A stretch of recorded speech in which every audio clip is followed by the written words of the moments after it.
What I've done is I've painted the Lexus right rear tail light with what's called grease paint, and sort of like paint, but it doesn't dry. And then I have backed up sideways, side shuffled into the Lexus with my arm out, see what the damage pattern looks like, or basically where someone of Mr. O'Keefe's height's arm would contact the rear tail light. Could this be the crucial testimony the Commonwealth needs to prove Karen Reed murdered John O'Keefe? An accident reconstructionist breaks down the possible explanation for John O'Keefe's arm scratches. Plus, this might be the final witness for the prosecution. Will the defendant herself, Karen Reed, take the stand? And no more courtrooms for the Chrisleys. President Donald Trump pardons the reality show couple, Todd and Julie Chrisley, after spending 2 years behind bars. Also this hour, bombshell new testimony from one of Diddy's former employees, detailing how she was kidnapped. They were spotlighted, and this was the Diddy sex trafficking trial. It's all next, right here on Opening Statements.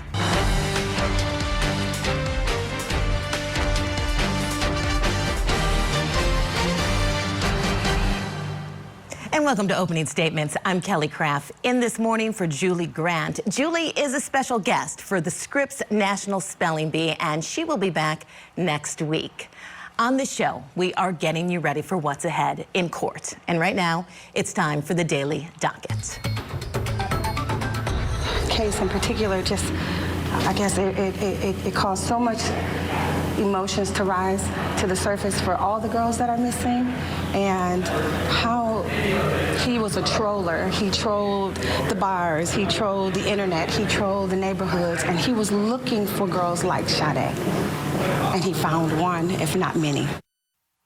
Opening statements expected today in the deadly first date murder trial. This one is for defendant Maxwell Anderson. He was charged in connection to the death and disappearance of 19-year-old Sade Robinson. Court begins at 10 a.m. Eastern. Also in New York City, testimony resumes in Diddy's federal sex trafficking trial. That begins at 9 a.m. Eastern. Also in Massachusetts, defendant Karen Reed's retrial also resumes this morning, that one at 10 a.m. And that's our top story. The Commonwealth's accident reconstructionist returns to the stand for the cross-examination today. Judson Welcher testified about the alleged collision between Karen Reed's SUV and John O'Keefe. Court TV crime and justice correspondent Matt Johnson is outside the courthouse in Dedham with the very latest. Matt. Kelly, good morning. Today will be another big day in the Karen Reed murder retrial. The state's crash reconstructionist back on the stand for cross. On Tuesday, Dr. Judson Welcher with Aperture Consulting walked the jury through his examination of Karen Reed's SUV, Officer John O'Keefe's vehicle, and cell phone, and showed the jury videos of himself demonstrating how O'Keefe's arm injuries could be in line with the taillight, his leg bruise to the bumper. But the defense objected before he could give his opinion about the alleged collision. Based on the totality of the evidence, DNA, everything I've talked about, that is consistent with that happening. With a reasonable degree of scientific certainty, that is what happened. Objection. Move to strike. So I'm going to strike that. I'm going to see counsel's side. I think it's important to demonstrate what is the Commonwealth accusing me of. The speed, the positioning, recreate that for us. Back up into the crash test dummy at 24.2 miles an hour in the arm and see what happens. That's what I would want to see if I were you. Do you recall that at all, Karen? No, because it didn't happen. And Dr. Welcher could be the state's last witness before resting their case in chief. Kelly? Matt, thank you for that report. Now, Welcher's testimony is crucial to the Commonwealth's case in proving Karen Reed's second-degree murder charge. The accident reconstructionist used blue paint to demonstrate how Reed's Lexus could have caused injuries to O'Keefe's arm. Take a look. What I've done is I've painted the Lexus right rear tail light with what's called grease paint, and sort of like paint, but it doesn't dry. And then I have backed up sideways, side shuffled into the Lexus with my arm out, see what the damage pattern looks like, or basically where someone of Mr. O'Keefe's height's arm would contact the rear tail light. So then what you see is I've shown the photographs again. I show the paint transfer onto my arm. The yellow grease paint on my hand was to show where my hand would hit the tail light. And so just kind of me walking slowly sideways into it, the approximate location of the tail light, and I'll line it up with the broken tail light in a second, lines up with the approximate location of the lacerations on Mr. O'Keefe's arm. So now I said, okay, you know, that was me walking into the car. Let's have the car drive into me. I did this at very low speeds, and you'll see, and we'll throw this from two different angles. That's me showing I'm doing test 2.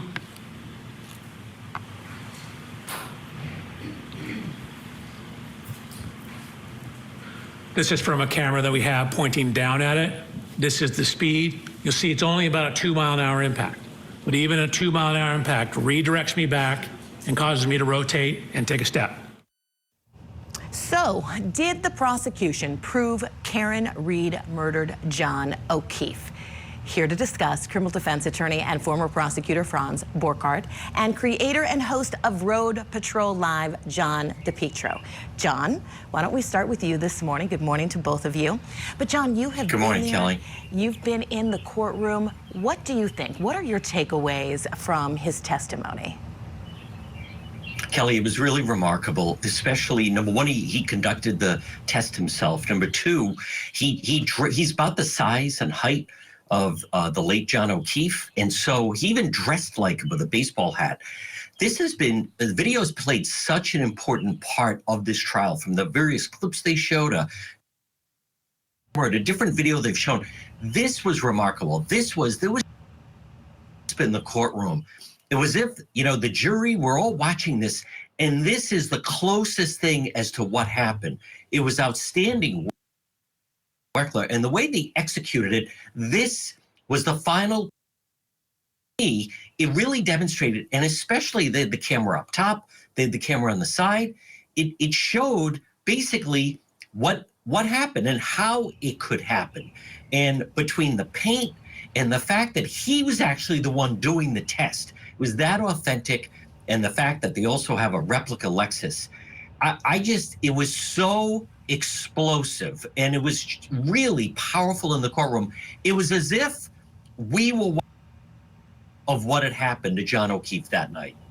Franz, let me ask you, what do you think the demonstrations will help with? Will they help with that second-degree murder charge? So the second-degree murder charge, I think, only works if you believe that she intended to hit him, that she accelerated and intended to hit him, and there's problems with that. I've said from day one, I think that's a difficult charge for the Commonwealth to prove, especially since we've seen evidence that she may have been impaired behind the wheel.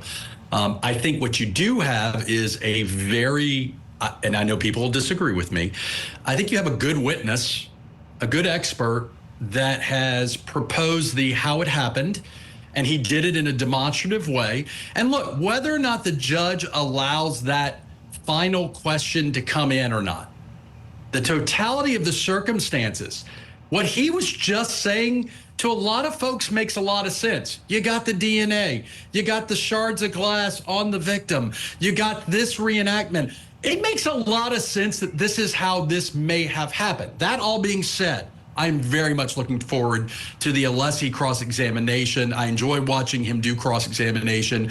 And I want to see what he does to confront this witness. And I also want to see what the jury does to balance this witness with the defense experts who are going to say, no, this couldn't happen.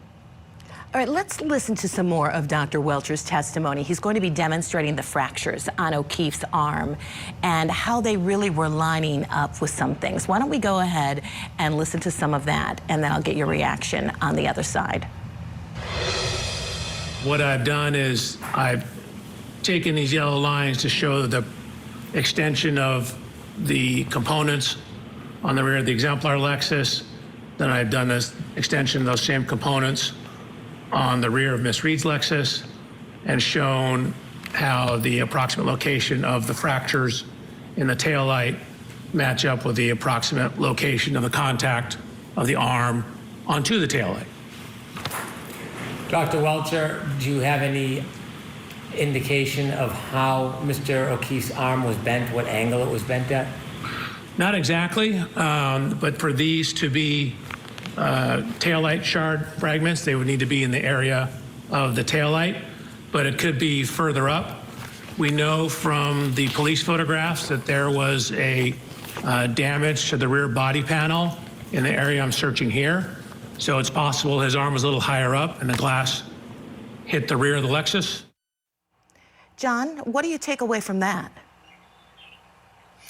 You know, Kelly, it's just so powerful. And I want to touch on, keep in mind, Karen Reed, she floored it going backwards as he testified. She never touched the brake.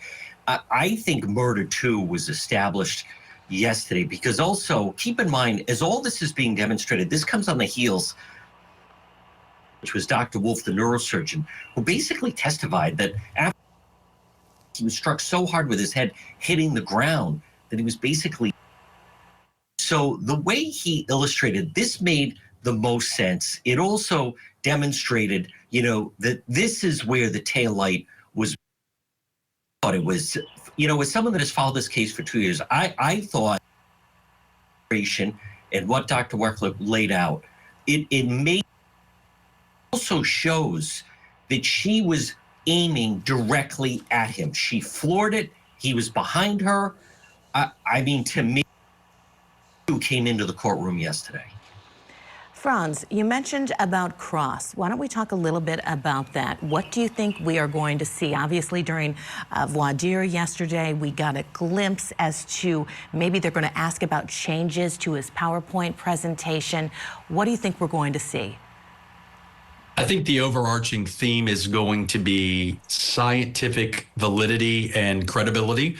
I think we're going to have the theme of the Commonwealth is doing whatever it needs to do to move the field goal posts. And look, whether you think that she is guilty or not, I have to say, Alessi is a fantastic attorney on cross-examination. So I think he is up to the job and the task. But I think it's going to be chiseling away at the fact that one, we cannot trust this reenactment or demonstrative evidence to scientific certainty. And I think he's also going to establish that, look, at the end of the day, also, we don't know what happened.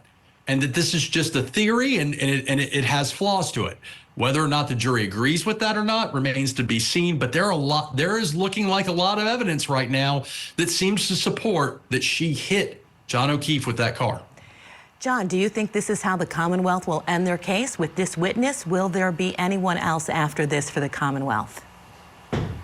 I don't think so, Kelly. And I think Hank Brennan on redirect is going to introduce even more. And from what I understand, they have some clips of Karen Reed even talking about this that will put the icing on the cake. Where I'm going to disagree is I just believe to Hank Brennan, he has owned the courtroom. And Robert Alessi, I'll see him today, but he has a tendency to kind of drone on and lose. What was so powerful about this was the video. You know, we've become a society of video, and you're watching someone that looks like John O'Keefe, dressed like John O'Keefe. It wasn't really reenactment, the reconstruction, but it was really powerful. Now, in that courtroom, what we saw makes the most sense. Wow. Well, I really love hearing your insight, John. Thank you so much. John, I know you're leaving us. Goodbye for now, but Franz, you are staying with us throughout the morning. So, John, again, thank you so much. Now, coming up on opening statements. Were there any other individuals around you aside from Mr. Combs and Mr. Offert in Central Park that night? No. What, if anything, did Mr. Combs tell you at that time? He told me he didn't know that I had anything to do with Suge Knight, and if anything happened, he would have to kill me. Capricorn Clark, one of Diddy's former employees, takes the stand. Does her testimony prove the music mogul's racketeering charges? And 2 reality show stars set to be free. President Trump pardons Julie and Todd Chrisley after the two were convicted of fraud. This was back in 2023.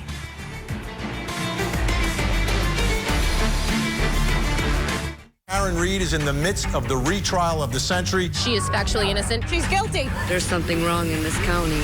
Come at me. John O'Keefe was killed by that defendant, Karen Reed. She's the victim of a corrupted investigation that was never about the truth. Another big day here at the Dedham Courthouse. Fight on. Nothing's breaking me, Matt. You'll see it all unfold right here on Court TV. The Karen Reed murder retrial. Live coverage today on Court TV.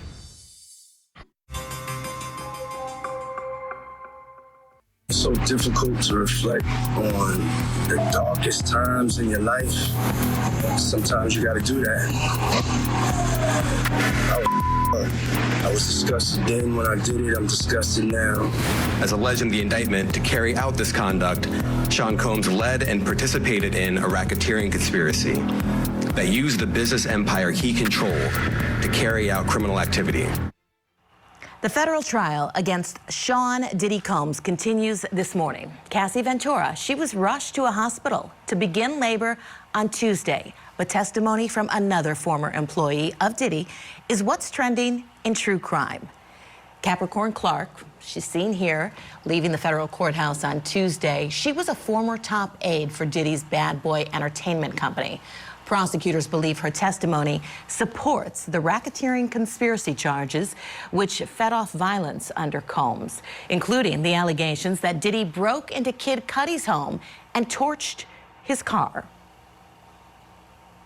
Now, when we take a look at some full-screen testimony, because there are not cameras inside the courtroom, you can see that Clark was recounting the details of the night. She said Combs kidnapped her and took her to Kid Cudi's home. Clark also said that Combs later told her and Cassie Ventura to convince Cudi not to report his involvement to police, or he would, quote, kill all you. So, we are asking, were legitimate employees used in Diddy's alleged criminal enterprise? Here to discuss, criminal defense attorney and former prosecutor Franz Borgart. Franz, thank you for sticking around. Entertainment reporter and the host of Kinsey Schofield Unfiltered, Kinsey Schofield, and South Carolina prosecutor Kevin Brackett. Okay, Franz, I'm going to start with you. Give me your take. I think we're seeing the government prove that Diddy is a really bad dude and has violated a bunch of state crimes, but I'm still waiting for the federal crime. And that is the problem for the government. It's going to be something that the defense exploits. Is you can think Diddy's a monster under state law. I'm just not seeing the racketeering. I'm not seeing the trafficking yet, and I'm honestly, I'm not seeing the federal crimes, and that's problematic. Yes, easy to hate him, but may not be easy to prosecute him in the federal court and convict him. Kinsey, what do you think? Yeah, I mean, to Franz's point, I think that trial watchers are asking themselves, where is the racketeering? A terrible boyfriend? A jealous, controlling, abusive boyfriend? Absolutely. I do think Capricorn Clark has been a star witness, and the personal threats she received are terrifying. But where is this federally? I think that Franz made an incredible point, and you're seeing a lot of that chatter online. He seems like a terrible guy, but did they come down too hard on him when it comes to the actual charges? Let's go ahead and play a little bit of that testimony. We use AI to bring it to our viewers. Let's play that, and I'll get some reaction on the other side. Ms. Clark, what was Mr. Combs' demeanor when he threatened that if anything happened, he would have to kill you? Calm. Did you have the opportunity to observe him in this conversation? Yes. How did you perceive this threat? Very serious. Why is that? I felt like there was some gravitas to the fact that he might have had issues with Shug. All right, Franz, what'd you take away from that testimony? I don't disagree that she believed that he really was going to harm her and that she was in danger. I'm on board with that. Is that a federal crime? And that is, again, you can Capone him if you want to. And look, the federal government may have an ace up their sleeve, and it may be that in the near future we get that evidence. But right now, all I'm seeing is he's just a really bad guy and probably violated a bunch of state laws that they never prosecuted him for. And Kevin, just your final reaction to this topic that we're talking about this morning?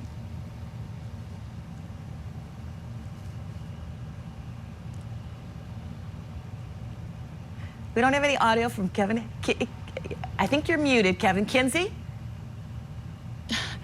Well, what I'd say is I think that Capricorn Clark what she experienced was horrible. The idea of him showing up at her doorstep with a gun, saying, "Who is Scott? Who is Scott?" You know, dialing up Cassie when she didn't, from her to her burner, saying, "What is this phone?" I mean, the experience sounds completely horrible. And her testimony has been incredibly compelling. So I do wonder that this can't be the only thing that the prosecution has. I'm looking forward to seeing what's coming up next. Okay, me too, definitely. Go through the computer? I believe we're going to move on to another topic, Kevin, unless you want to give me a real quick reaction. Am I supposed to be on my phone or on the computer? That's a great question. I think whatever works. And I'm filling in for Julie, so I don't know how she usually has all of you on. You know what? Let's move on to the next topic. We'll do that. We're going to talk about President Trump and him giving 2 reality TV stars a second chance after they were convicted of bank fraud. It's a terrible thing, but it's a great thing because your parents are going to be free and clean, and I hope we can do it by tomorrow. Congratulate your parents. Congratulations, Savannah. And Alice had a lot to do with this, and just congratulate your parents.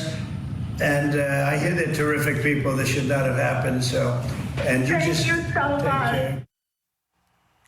Chrisley knows best stars Todd and Julie Chrisley will be pardoned by President Trump just 3 years after their convictions. The president broke the news to the couple's children on Tuesday via phone.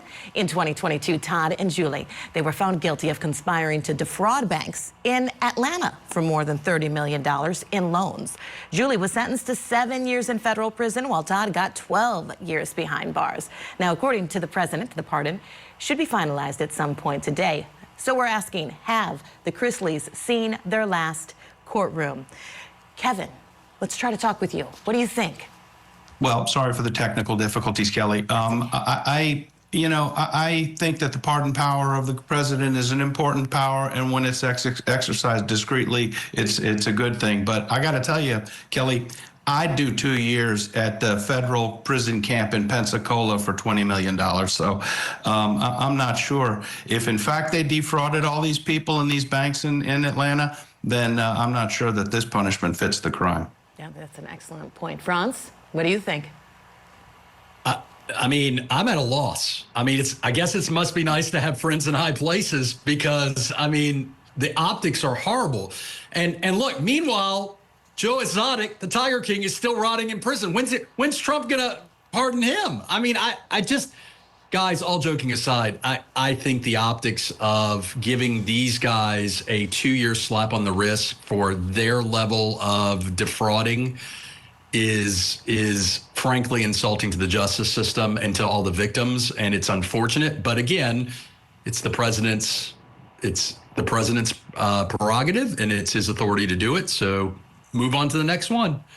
Kinsey, let's hear what you have to say about this topic. Franz's got a very good point. Savannah Chrisley made inroads with the president by kissing the ring. She, had become a fixture in Trump's circle and pushed for a pardon at CPAC, the RNC, and even the White House Correspondents' Dinner. So there was clearly a strategy behind this.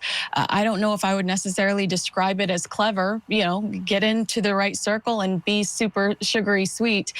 But there is a lot of backlash online when it comes to this decision. When you do something bad, you're supposed to be punished for it. No one's supposed to be above the law.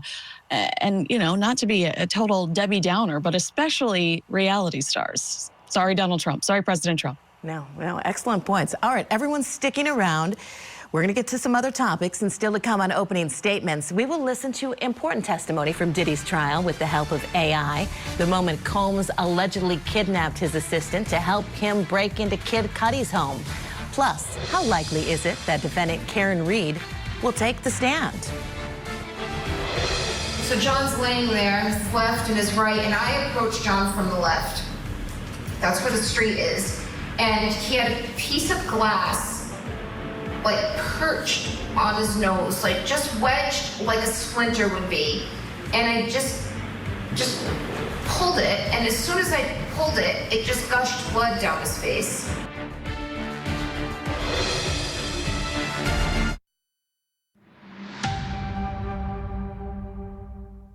Did you continue to work for Mr. Combs after this incident? I did. Why did you continue to work for him? I felt maybe I could have been more transparent. Transparent about your background? Yes. Was this the only time that Mr. Combs threatened you? No. From being threatened on your first day to cleaning up after freak-offs, this morning we are spotlighting testimony from a former top aide of Sean Diddy Combs. Capricorn Clark's account of Diddy's volatility and violence kicked off the third week of testimony. While most of the headlines point to what she had to say about the alleged Kid Cudi incident, Clark described in detail what that night in question was like, leading up to the torching of the rapper's car. What did you observe when you opened your door? I saw Mr. Combs. Can you describe Mr. Combs at that time? He had a white button-down shirt with a button-down sweater, business slacks, gray slacks, and nice shoes. And can you describe what the slacks look like? His pants were gray, and they were split, open from knee to knee through the crotch, so I could see his underwear. Can you describe his face? Furious, no glasses on. Did you notice anything in his hand? A gun. Did Mr. Combs enter your apartment holding a gun? Yes. And when did Mr. Combs tell you once he was inside of your apartment? He said, "Why didn't you tell me?" How did you respond? I said, "I don't know what you're talking about." What did he say next? He said, "Who is Scott?" I said, "I don't know any Scott." What did he say? What did Mr. Combs say after that? He said, "Kid Cudi." I said, "Oh, Cassie's friend." What, if anything, did Mr. Combs state about Kid Cudi, Mr. Mescudi? He just said, "Get dressed. We're gonna go kill this." Who did you understand him to be referring to? Cudi. And when Mr. Combs said or directed you to get dressed to go and kill Cudi, Mr. Mescudi, where was the gun? In his hand. When Mr. Combs directed you to go get dressed, how did you respond? I don't want to go. How did Mr. Combs respond when you said you did not want to go? He says, "I don't give a what you want to do, go get dressed." Was the gun still visible to you at this point? He had put it in his waist when I moved to get dressed. The waist of his pants? Yes. Can you please describe Mr. Combs's demeanor during this conversation where he directs you to get dressed? Livid, furious, mad at me. What, if any, concerns did you have for your safety? I had never seen anything like this before. He had never come to my house in the entire time I'd known him.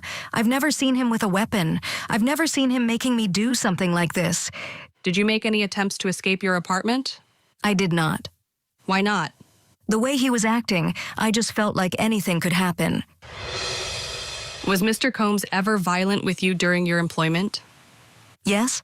Approximately when was that? Summer of 2006. Where were you at the time? In his home in Two-Star Island, Miami. And what, if anything, did Mr. Combs tell you when you had arrived at Two-Star Island in Miami?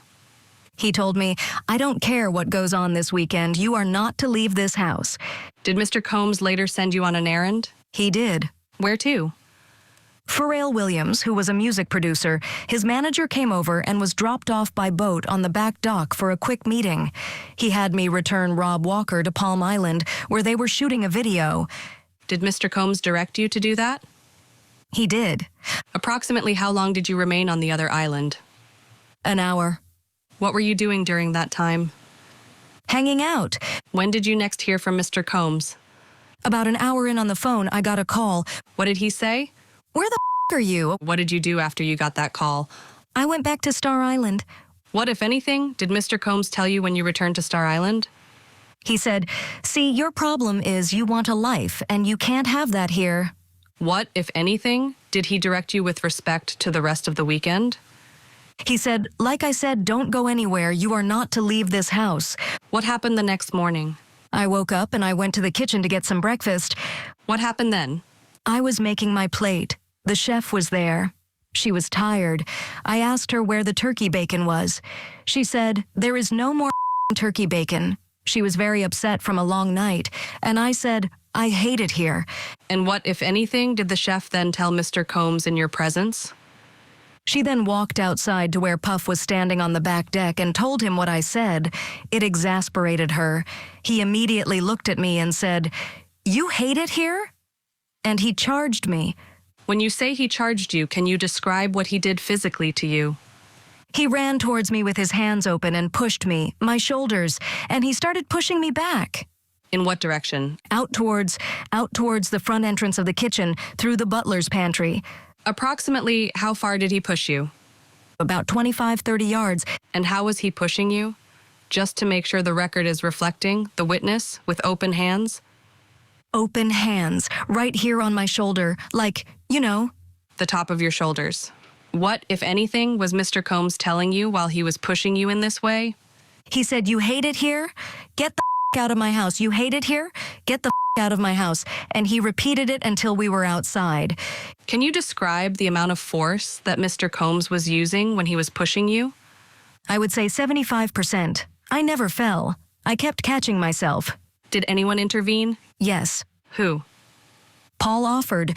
What did Paul Offord do? He told Puff to stop and he told me to go pack my things. Did you follow his instructions? I did. And after this incident, when Mr. Combs pushed you through his house, did you leave your employment? I did. Why did you leave? That was crossing my boundary. Here to discuss, entertainment reporter Kinsey Schofield. Kinsey, okay, so you have experience working with Sean Combs. Can you talk about this? Is this something that you might have some insight on when you hear testimony from Capricorn Clark like this? While we were listening to that, I remember I threw a party for Ciroc vodka, and I worked specifically with Diddy. You know, he told me what he wanted the energy to be like. It was in Cabo. It was on a beach. It was a special time for me because I did not have an experience like this. But my ultimate objective was to impress him so much that he would give me a full-time job. And I didn't get that.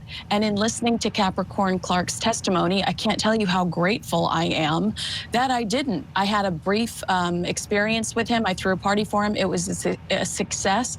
He was very intimidating. He had very high, unrealistically high expectations. So I was fearful of him, and I wanted to make sure that everything was correct. But thankfully, I never saw this side of him. So listening to this testimony, you realize, be careful what you wish for. I remember being so disappointed that nothing else came out of that event, even though I'd done a great job. I remember wanting to work with him and just the magic of what that would be like. I know that some people are sitting back listening to this testimony going, why did she go back after this event or that event? But you have to keep in mind that at the time all of this was happening, in the real world, this was one of the biggest bad boy records. It was one of the biggest record companies. It was one of the quote unquote coolest places to be, and you desperately wanted it on your resume, and you thought if you had it on your resume it could take you somewhere else. But some people get sucked in, and some people are really fearful of him. She says her life was threatened multiple times throughout this process, and some people unfortunately get stuck in the midst of chasing their dreams. Kinsey, and I think that's one of the biggest challenges the prosecution has in this case, because you have witnesses coming up there explaining this lifestyle and saying there were good times, yet there were bad times, talking about being fearful of their life, but then yet they'd contact him after. They'd continue to want to work for him. So you see defense counsel picking up on that and really, tearing apart their testimony. You were so afraid for your life, but then you wanted to continue working for him. And I can see how you're explaining it. Be careful what you wish for. You're saying you're thankful that maybe you didn't get that job because you'd be in this circle, and it's crazy. When we're sitting there inside the courtroom, when we've been in New York, it's a crazy lifestyle. It is. And, you know, there are reasons why I think they come back. It's because when I threw that party for him, he flew on a private jet. I think hundreds, at least 100 friends from all over the United States into Cabo for this party. He could be generous. You know, he told me throwing parties is my life. So he had built this brand around him where it was fun, fun, fun. And that is the person you read about in Page 6 or on TMZ. At the time, there was all of this really sinister stuff going on behind the scenes that not even I knew about when I briefly had access to him. So I do think that people looked at the lifestyle that he was putting out there and the brand he'd built for himself. And despite some of those people knowing that times could get really bad, they wanted to be attached to the person that was on the cover of the newspaper, on MTV, with MTV, you know, oh my goodness, he's so cool, he's so wonderful.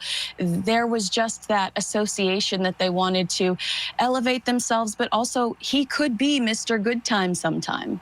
Oh, yeah, and that's what we're hearing on the stand.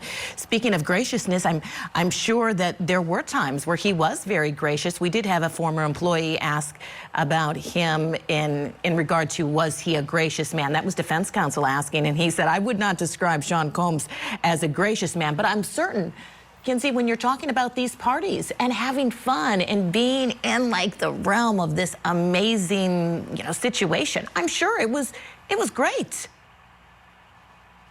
Yeah, I mean, this monstrous side, I never heard about it. Even as an entertainment reporter, I never heard that it could get to this extent. But then you do have the East Coast, West Coast 90s chaos.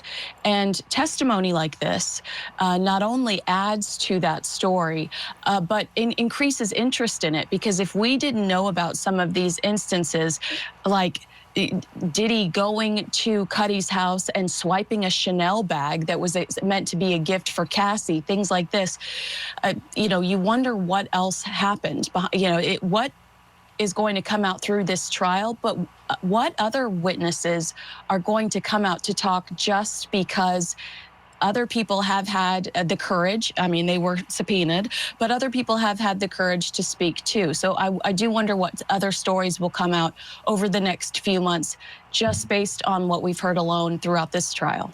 Absolutely. Kinsey, thank you so much for that insight. I mean, fascinating to hear your experience. I really appreciate you sharing that with us. Thank you, Kinsey. Now, still ahead.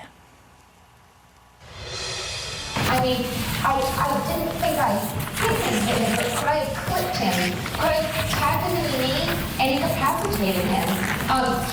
He didn't look mortally wounded as far as I could see, but could I have done something that knocked him out and in drunkenness and in the cold didn't come to again? We've heard from defendant Karen Reed through documentary interviews, but we will hear from her. Will we hear from her on the stand? We're talking about it coming up next. A VPI special report. The P. Diddy sex abuse scandal that has rocked Hollywood and the world of hip-hop. The downfall of a music mogul. Combs abused and exploited women and other people for years. An all-new look at the evidence and the latest from inside the courtroom. That was the moment when everything changed. Vinnie Politan investigates. A Diddy special report. Next Wednesday night, 9/8 Central on Court TV. Now for what's tipping the scales and some pretty big developments in the Karen Reed retrial. This may have flown under the radar a bit, but the defense has added a supplemental witness list. So who's on it? Take a look at some of these names. Now, from what we're hearing, a lot of these witnesses are being added, according to the filing that we obtained, that they're being called for the, quote, sole purpose of authenticating record. So they should be really fast witnesses, probably won't take so long. So this is the backdrop as we help wonder, and we really have to wonder, will Karen Read testify in her own defense? We really don't know the answer to that question. I know a lot of people are wondering, but outside the court, Read addressed the strength of her defense. Let's listen. I feel great. I'm anxious. I'm ready to put on our case, which will be more robust than it was last year. So I'm anxious for everyone to learn what we know. What differences will you have for your case? More witnesses, broader and deeper. More than 90 witnesses, to say the least. So it's close to 100 now with the supplemental witness list. Here to discuss, criminal defense attorney Franz Borgard and South Carolina prosecutor Kevin Brackett. All right, gentlemen, what can you make, Franz, of the supplemental witness list? So they're just going to be called, from our understanding, according to the filing, to authenticate some records. But why the late ad? Sometimes in trial work, you realize, hey, the way I'm going to get this document in is through this witness. And I would suspect that maybe it was a case of the defense tried to see if the Commonwealth would stipulate. Maybe they wouldn't. So I'm not reading a lot into that. I mean, that's just a procedural mechanism. And then look, with 100 witnesses, maybe later the Commonwealth will say, yeah, we'll stipulate to that. Kevin, let's talk about Karen Read and possibly taking the stand. Do you think a decision has already been made on that? I don't, because, I mean, typically the defense might not even know themselves whether they're going to put the defendant up. It's always a very, very risky proposition to put the defendant up, and you have to consider a lot of things. But the first thing you have to consider before making the decision is, where do you stand in the trial? How well do you think the prosecution has put their case up? And then how well did you do crossing and putting your own case up? How well did your experts perform? So if they think they're in a good position, they might not. I mean, it truly can be literally a last-minute decision. And Franz, we did hear Read when she was on the steps of the courthouse there talking about how it's going to be a more robust defense this time. What advantages do you think the defense has in this case because of the retrial? I think the advantage they have is being that we're seeing a different approach by the Commonwealth. The restructuring of certain theories, the redrafting of certain reports. I think we're going to see bigger forensic attacks on that front. I do not think she's going to testify. I don't think that that's a good idea for her. I think she is arguably said enough through documentaries already.